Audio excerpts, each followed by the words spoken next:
Ya baik. Juliana belum ada ya? Di belakang. Ini sudah. Oke, baik. Bapak Ibu, tolong dengar Bapak Ibu, dengar dulu. Kita Bapak Ibu mau mulai jalan salib Via Dolorosa dari sini. Jalan salib Via Dolorosa, jalan penderitaan dalam bahasa Latin. Via yaitu jalan, Dolorosa penderitaan. Jangan sampai bingung, kadang ada yang suka bingung bilang Via della Rosa. Della Rosa itu bunga mawar, beda sekali Bapak Ibu. Kita Via Dolorosa, jalan penderitaan, yang akan mulai dari sini sampai ke Golgota, tempat di mana Tuhan Yesus disalibkan, dan berikutnya tempat makam, tempat di mana Tuhan Yesus dimakamkan dan nanti bangkit. Bapak Ibu, stasi pertama, Tuhan Yesus diadili oleh Pontius Pilatus. Setelah diadili oleh Kayafas, itu dari segi Yahudi. Kayafas sebagai imam besar Yahudi. Setelah itu, Tuhan Yesus dikirim pada hari Jumat ke satu benteng, sebuah benteng namanya Benteng Anatolia, yang dibangun oleh Raja Herodes Agung, diberi nama Marcus Antonius. Oleh karena itu disebut namanya Anatolia. Nah, kalau Anda cari Benteng Anatolia, sekarang ini nggak ada lagi.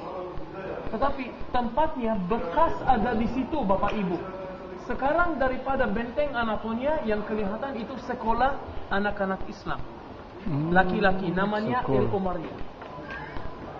Tetapi bekas tempatnya di situ. Jadi bisa dibilang bahwa perhentian pertama tidak ada lagi di sini. Tetapi Tuhan Yesus diadili kira-kira di daerah situ Bapak Ibu. Perhentian yang kedua. Oke, pertama itu pretorium dalam bahasa Latin, tempat pengadilan. Perhentian yang kedua namanya flagellation dalam bahasa Latin, tempat di mana Tuhan Yesus disiksa. Dan dari stasi nomor 2, Tuhan Yesus akan memikul salib menuju ke Golgota. Sampai sini apakah jelas? Jelas. Good. Oleh karena itu di sini ada 2 kapel. Tempat siksaan ada di sini. Lalu kapel yang berikutnya di sana Tuhan Yesus memikul salib menuju ke Golgota. Oke, nah saya sarankan gini Bapak Ibu. Di sini Bapak Ibu kita akan memikul salib. Dari sini nanti kita akan memikul salib dari stasi nomor 2 menuju ke Golgota. Nah, Bapak Ibu, sedikit informasi mengenai nanti Bapak Ibu. Nanti kita akan ke gereja Holy Sepulchre. Betul, itu makam kudus namanya. Yang didirikan di atas 5 perhentian yang terakhir. Perhentian nomor 10, 11, 12, 13, dan 14. Semua ada di gereja makam kudus. Jadi kita akan memikul salib sampai perhentian nomor 9. Sampai nomor 9, karena nanti waktu kita sudah masuk di dalam gereja tidak boleh mikul salib lagi. Apakah jelas? Jelas.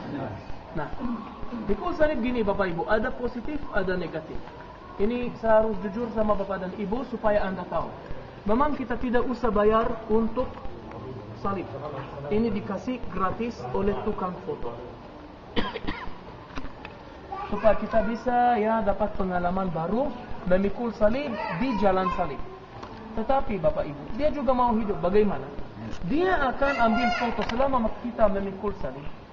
Dia yang mau ambil foto dari kita. Dan nanti itu bebas. Kalau Anda mau beli foto dari dia, silakan boleh. Tidak mau beli juga boleh. Terserah Anda. Tetapi ini 3 foto $10. Oh, oke. Oke, jadi gini Bapak Ibu.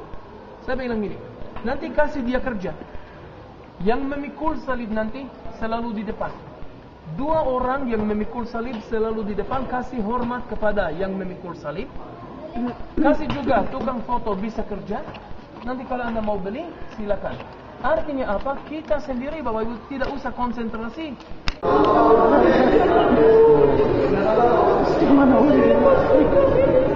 Nyatakan isi hati. Tuhan Yesus, kami mengasihi. Kami mencintai. Ampuni dosa kami. Kalau ada kepaitan, Tuhan ampuni kami. Angkat kepaitan kami. Karena darah Yesus, kami saling Yesus. Kau sudah menderita untuk kami semua. Kita ampun.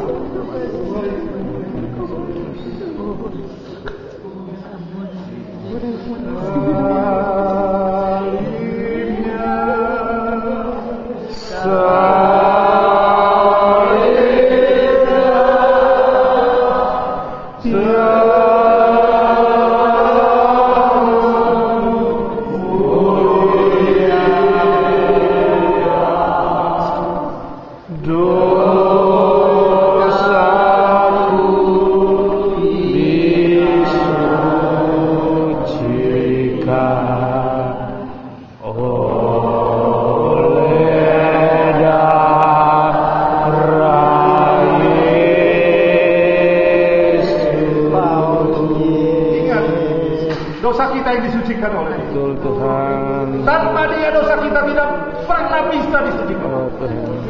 Mari kita tundukkan diri kita. Ampuni Tuhan. Kalau selama ini kami mengiringi Kau dengan kekuatan kami, dengan kegagahan kami, dengan keperkasaan kami. Ampuni kami. Sucikan. Jangan terkecuali Tuhan.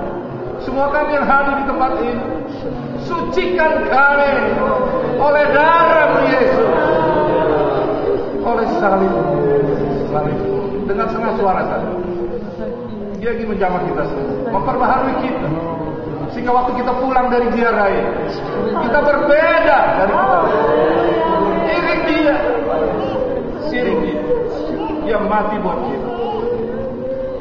Setengah suara, hormati Dia. Dia ada di dekat kami.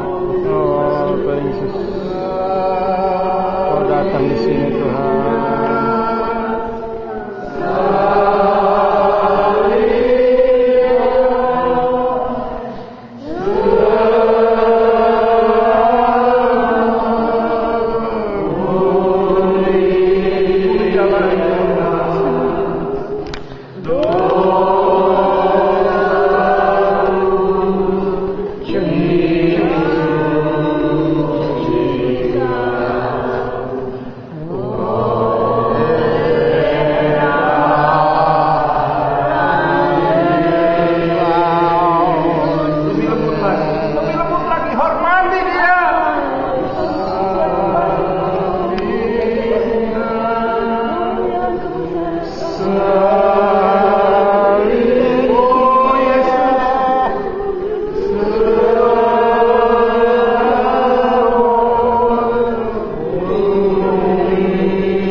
Sekarang ini kita siap-siap memikul salib. Ini pertama, perhentian pertama. Dan kita siap-siap dan akan dilanjutkan.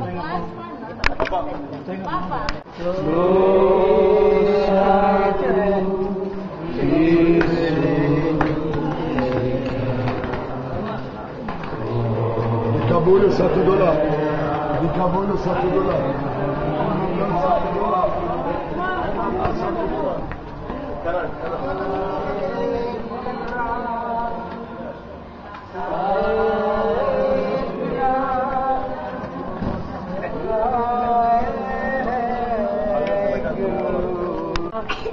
Bunda Maria sambil memikul salib, dan Anda juga bisa melihat di atas kepalanya dia pakai mahkota duri Bapak Ibu. nomor 3. Itulah saudara Fritz. Silakan ambil Nah, foto. kemudian Bapak Ibu yang setelah dari Pak John, sekarang John sama Pak Fritz. Ini saudara Lalu Ibu Fritz Mariana lagi sama Ibu pikul Violet. salib. Ibu Mariana sama Ibu Violet ya. Lalu setelah itu Fritz keluarga PNI, Robert Dimaheo. Pak Hari, setelah itu Pikul Pak Hari. salib. Pak Hari sama Pak Suryo. Pak Hari sama Pak Suryo. Iya, sudah. Kemudian Pak Yakin dengan Pak Marvel. Yuk. Mana aku aja udah. Kita mulai jalan lagi. Jalan dulu. Ketiga. Empat. Silakan salib ke depan Bapak Ibu. Mari kita lanjut. Silakan. Inilah saudara.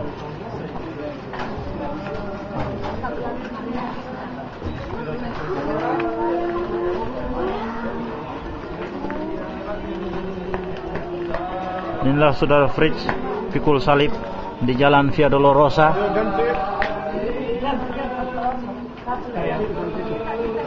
Inilah saudara Fritz.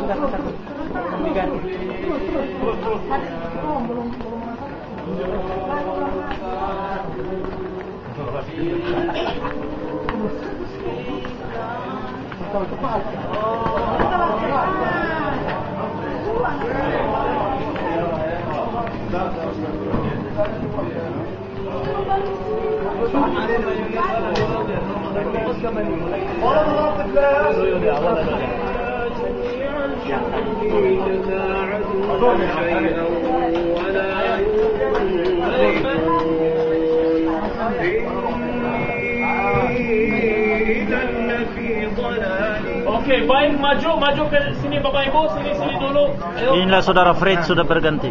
Sudah. Awas, hati-hati. Mati, kasih mati. Awas. Ke-11.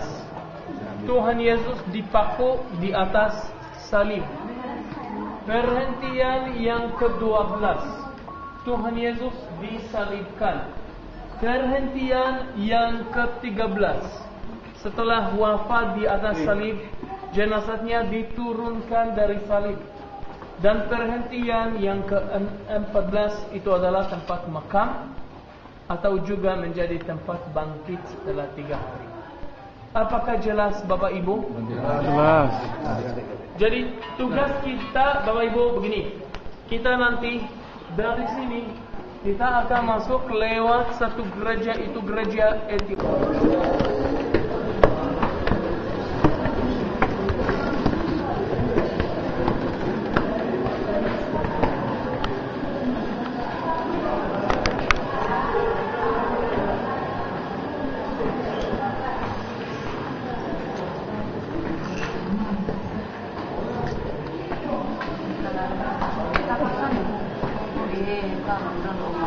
Syuting, saya syuting. Jalan tuh.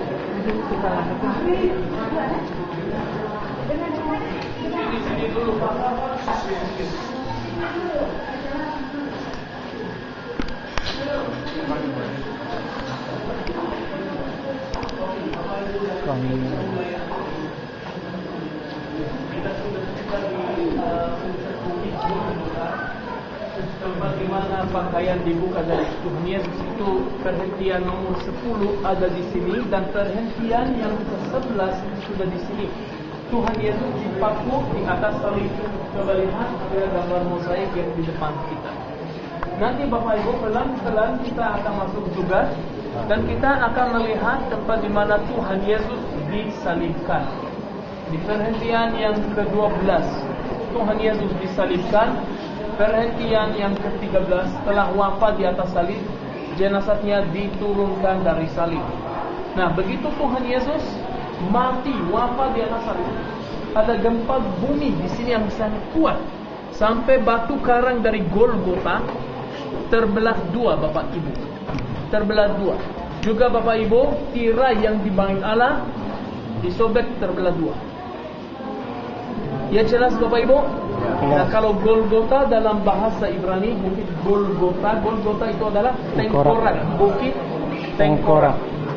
Mari Bapak Ibu maju dulu, silakan. Sudah boleh foto? Ya boleh foto, boleh, no problem. Itu silakan tuh baris mau pegang apa itu Pak Modi? Oh, itu tempat salib Pak. Boleh pegang ya? Boleh. Nanti biasa orang dulu baru. Nanti Bapak Ibu jangan kasih orang lain yang nyalip. Nah, kita Antri. tutup jalan dulu ya. Antri.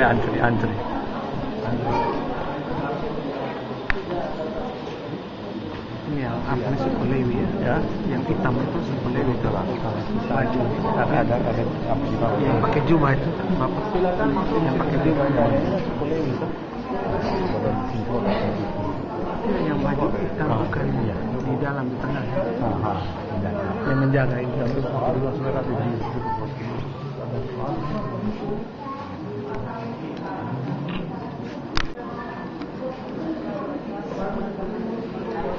Inilah tradisi orang Buddha.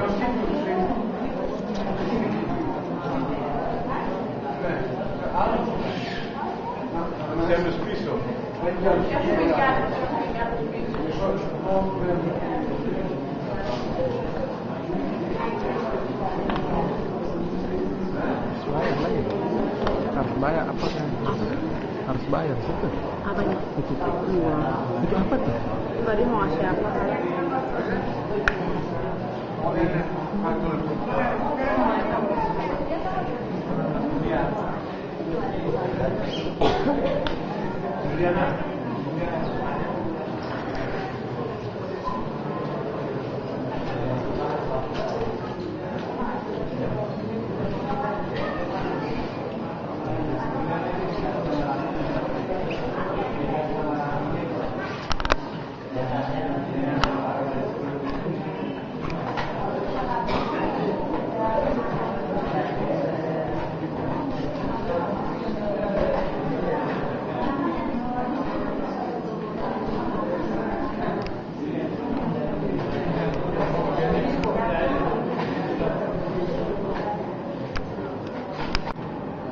Shalom saudara-saudara.